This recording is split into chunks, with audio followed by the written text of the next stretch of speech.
ng Panginoon, nakilain ng kanyang pangalan sa mga ganito. Especially sa buhay po ni Manong Arthur. At salamat sa kanyang buhay. Bago po ako magsimula, ay nais ko munang magbasa sa inyo dito sa Mga Ngaral, Kapitulo 3, versikulo 1 hanggang 5. Dito po ang sinasabi, ang lahat na pangyayari sa daigdig ay nagaganap sa panahon inakda ng Diyos. Ang panahon ng pagsilang at panahon ng pagkamatay. Ang panahon ng pagtatanim at panahon ng pagbunot ng tanim. Ang panahon ng pagpatay at panahon ng pagpapagaling. Ang panahon ng pagliba at panahon ng pagtatayo. Ang panahon ng pagluha at panahon ng pagtawa. Ang panahon ng pagluluksa at panahon ng pagdiriwang. Ang panahon ng pagkakalat ng mga bato at panahon ng pagtitipon ng mga ito.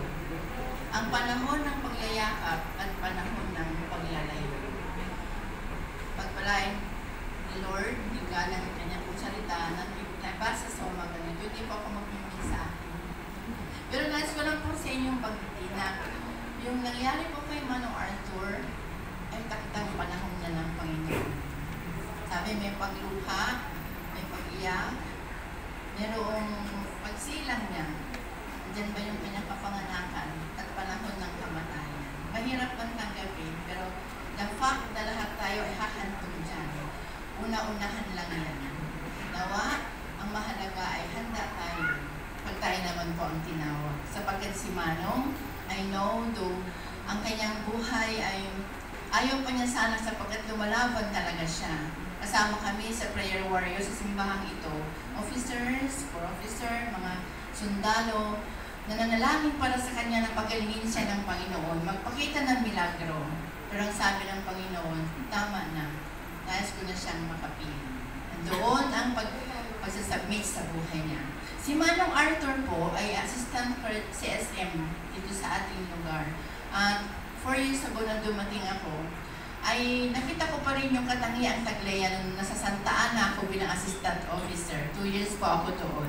Tunay na siya ay isang mapagmahal na ayat nga tao, obedient, iti apo, faithful iti apo, kasama ni Manang Chita.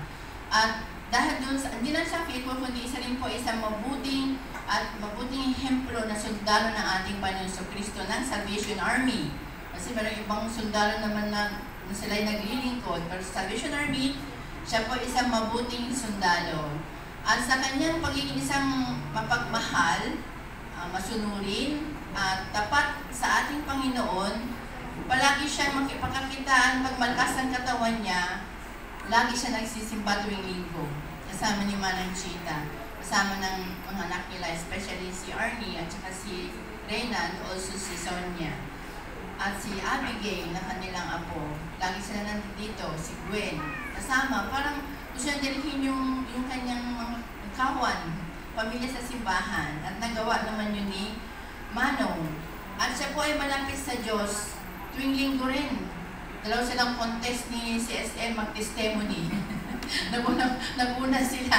Pagkatapos niya si CSM, assistant CSM naman na susunod. Sabi ko, nakakatuwa kasi lagi silang mayroong gustong ipagpasalamat sa Panginoon. Yun yung buhay ni Manong na parang hindi kompleto ang linggo niya kapag wala siyang testimonyo. Tama ba? Mga commerce na asingga, di ba no? Kahit na hindi naman po ulit-ulit, meron din siya mga bagong sinasabi na mga kanya-kanasan sa ating Panginoon. Pero yun po yung nakita ko. Sapagkat sabi niya, kasi kulang yung buhay ko kapag wala akong testimonyo. Di ba? Ganyan kabuting sundalo si Manong Arthur sa Panginoon sa Asinggan Corps.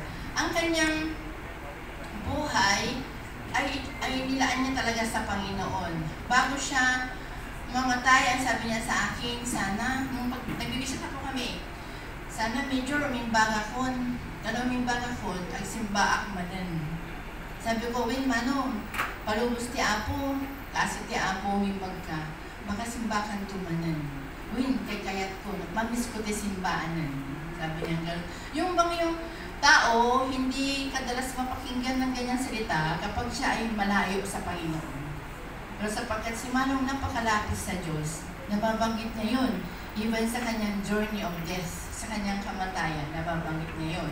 At na 2 beses sa kanyang pagkaratay sa banig ng karamdaman, si Arnie nagtatawag, nagsasabi siya na ipapasyal ko si Papa Major sa simbahan. Yung una, sa nakita. Pangalawa, nakita kami at andun talaga yung nag-struggle na siya, yung hininga niya medyo kapos na at kailangan namin mag-pray. Nananalangin ako, sabi ko, sana wag ako umiyak kasi pag umiyak ako, ay hindi na ako hihinto talaga. Iniiwasan ko. Hindi ako makakapagsalita. Mapupuno ng sipon, mapupuno ng play my baby ko. Hindi wala ka na maririnig. So, pero nung pag-alis nila, na-bless ako sa buhay niya kasi akala ko sila po ay nanggaling na sa ospital. Pero papunta pa lang pala sa ospital noon. Sabi ko, Arnie, pray ulit kami na gabayan siya ng Panginoon sa pagpunta na sa ospital. At talagang makita mo yung kamay niya nanginginig, pero makita mo yung katibayan ng kanyang pananampalataya. Pero isang sundalo ng ating Panginoon Kristo at ng Salvation Army, matibay, matatag ang kanyang pananampalataya sa ating Diyos, ang ating Panginoon Kristo, na nag-iisa siyang mabuting halimbawa po sa ating lahat, even sa amin po dito sa simbahan ng Singapore. At that time, nung siya ay, ang purpose niya kasi ay sa buhay niya, kahit sa gitna ng kanyang journey ng kamatayan niya, andun pa rin yung pagsamba, pagdakila, pagtaas sa pangalan ng Panginoon sa buhay niya. Ngayon, si Manong, ganyan naman ang nangyayari. Nakikita natin siya, na isa siya mapagmahal, masunurin, at tapat na lingkod, isang sundalo ng Panginoon Kristo under the banner of the Salvation Army. Siya rin po ay isang loving husband. Nag-iisang asawa niya si Mananchita. Sa kanyang pagiging loving, isang insidente po na nakita ko dun sa Balungaw, na nagkakatuwaan kami, may outing kami, tapos dumating sila, at nagkaroon kami ng tiyempo ng pag-aawitan dun sa karaoke, di ba? Si Manang Jackie, si Manang Marcy, tumirada rin noon. Pero tumirada rin itong mag-asawang ito, na talagang umawit sila. At sa kanilang pag-aawit ay sumayaw naman lahat. Pati mag-asawa, o pinag-partner ko yung mag-asawa, nagpanta, ano ba yung ginawa yung Mano?